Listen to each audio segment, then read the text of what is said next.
Hello and welcome back to the channel. Now, a lot of you no doubt saw the video that I did on Apostle Johnson Suleman buying allegedly a private jet.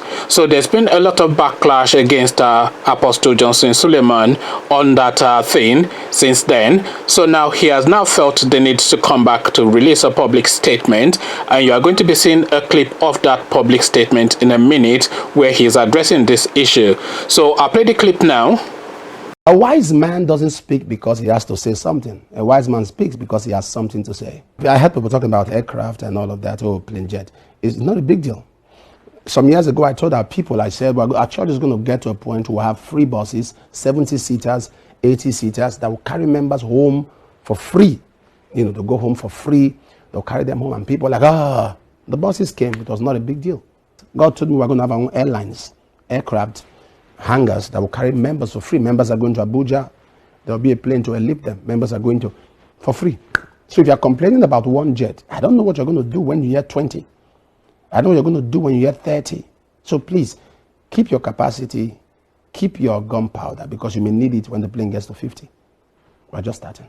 So there you saw Apostle Johnson Suleman responding to the criticisms that he has gotten off the back of buying a private jet. So there's been a lot of commentary around this private jet issue regarding Apostle Johnson Suleman. There's been speculations that he did not actually buy the private jet and the private jet was actually bought for him. There's been speculation that he's hired the jet for the day just for the photo opportunity. There are even speculations that he did not even hire the jet. He just managed to get a moment in a private jet just to take the photo and put that out in social media. So there's been a round of speculations, but now you heard it in his own words that, look, don't get too excited about me buying a private jet, because buying a private jet is just one of the things that I'm going to unfold to and for your amazement. So there you had Pastor, I keep calling him a pastor, Apostle Johnson Suleman, in his own words, responding to the backlash that he got off the back of that private jet. So now what says you, the preacher man and the private jet? What is your position? How are you positioned with this, all these pastors buying private jets and all these clergymen and churchmen buying private jets? How do you view it, and how do you deem it, and what is your thinking on this spend of money on this thing? Do you feel that there's a need for it? Do you feel it's justified?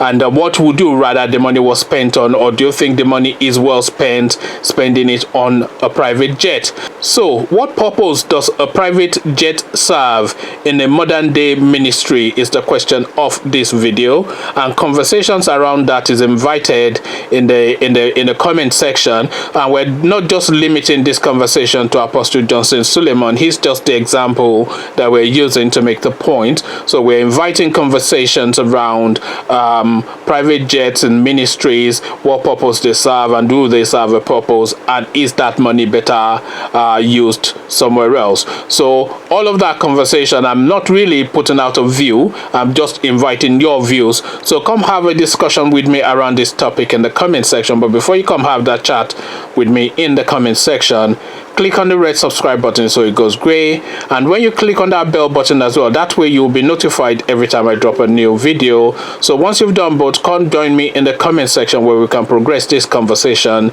So I'll leave you here, meet you in the comment section, but here I say peace.